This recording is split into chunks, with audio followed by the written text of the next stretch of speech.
안녕하세요. 박현식의 떠먹여주는 지식, 하나은행 자산관리 전략 유닛 리더 박현식입니다. 오늘은 비거니즘을 주제로 여러분과 함께 하려고 하는데요. 그래서 제가 이 분야 최고의 전문가를 모셨습니다. 왠지 아닙니까 이거?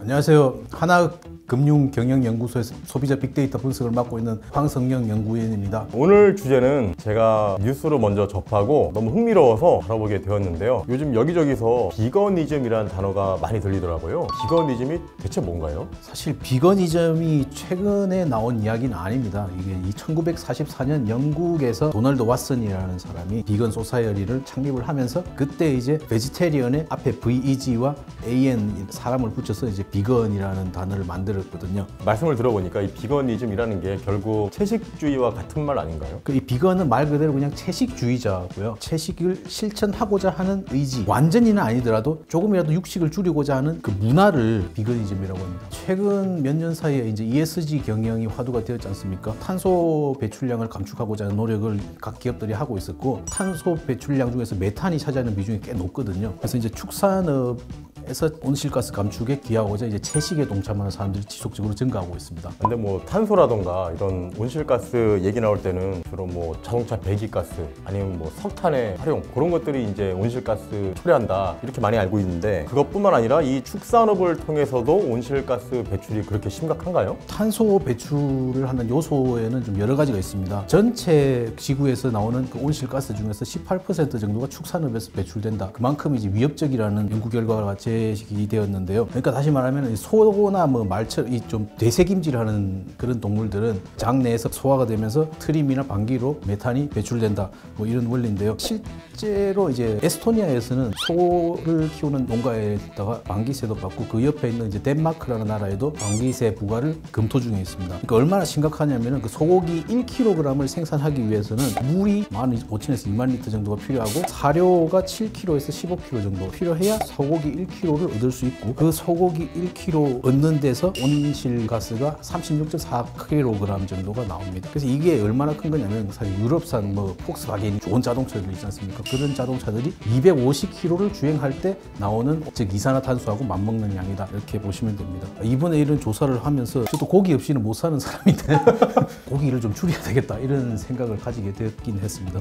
채식주의자라는 것은 육식을 하지 않고 채식만 한다는 그런 개념인데, 이게 좀 넓어져 가지고 먹는 것뿐만이 아니라 옷을 입고 뭐 신발을 신고 가방을 들고 예전과 다르게 친환경 가치 소비를 실천하는 그런 라이프 스타일로 개념이 확대되는 것이 바로 비거니즘이다, 이렇게 보시면 될 것 같습니다. 비건의 단계가 이제 8가지가 있거든요. 한국 사회에서는 사실 단체 생활을 하면서 뭐 회식이라든지 뭐 육식을 피할 수 없는 경우가 있지 않습니까? 근데 그런 경우에는 이제 간헐적 육식을 허용하는 그 플럭시테리언이라는 단계도 있고요. 그리고 이제 스테이크는 안 돼도 치킨은 돼. 조류는 이제 폴로 베지테리언이라고 해서 단계가 이제 있거든요. 무조건 예전처럼 비건이라 해서 이제 채식만을 강요하는 게 아니라 자기의 상황에 알맞게 비건 생활을 수행할 수 있습니다.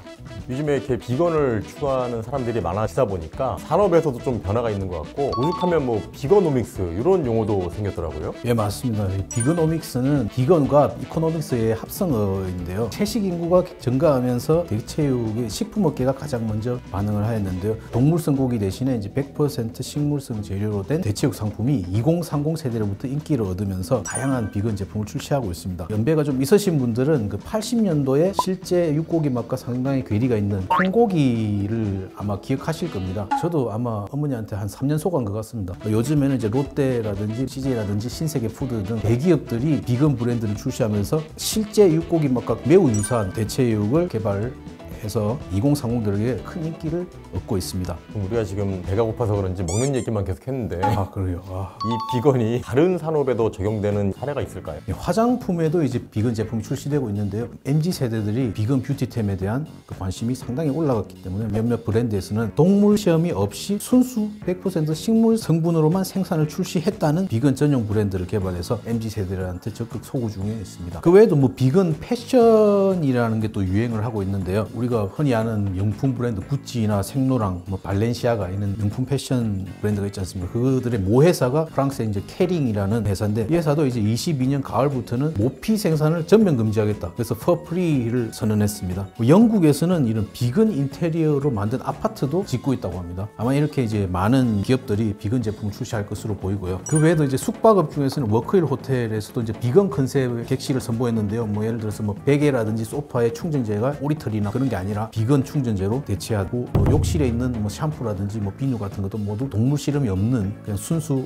식물 제품의 욕실 제품으로 비치한 그런 객실을 운영 중에 있습니다. 이 다양한 산업에 비건이 적용된다는 것은 사람들이 이제 비건에 대한 관심이 높아졌다는 걸로 여겨지는데요. 근데 이 비건이즘 트렌드가 단기적인 현상으로만 남지 않을까요? 그렇게 생각하실 수도 있는데요. 마이크로소프트사의 창업자가 뭐 빌 게이츠 아니지 않습니까? 세계적인 대부호죠. 저스트 에그는 이제 녹두로 만든 달걀인데 저스트 에그를 먹어보고 이것이 우리 미래의 먹거리다 이렇게 선언을 했습니다. 그 외에도 이제 한국무역협회 국제무역통상연구원에서는 21년 5월에 대체 단백질 식품 트렌드와 시사점이라는 보고서를 발간해서 대체육과 배양육이 2030년에는 전 세계 육류 시장의 30%, 2050년에는 전 세계 육류 시장의 60%를 차지해서 기존 육류 시장 규모보다 훨씬 더 뛰어넘을 것이라고 전망을 하고 있습니다. 그만큼 뭐 사업적인 측면이나 투자적인 관점이나 수익적인 관점에서도 단기 트렌드가 아니라고 보고 있는 거죠. 오늘은 하나금융경영연구소의 황성영 연구위원님을 모시고 비건이즘 관련하여 얘기를 나눠봤는데요. 오늘 주제와 관련해서 추가로 궁금하신 게 있다면 댓글 남겨주시고 하나금융경영연구소에서 다양한 리포트를 발간하고 계시니 여러분도 참고하시면 좋을 것 같습니다. 오늘 어떠셨나요?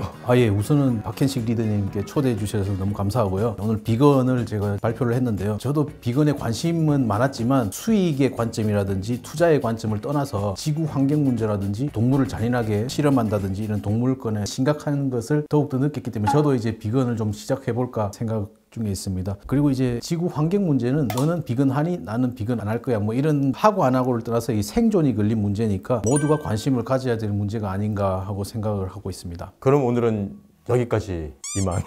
안녕. 네. 이게 맞나요?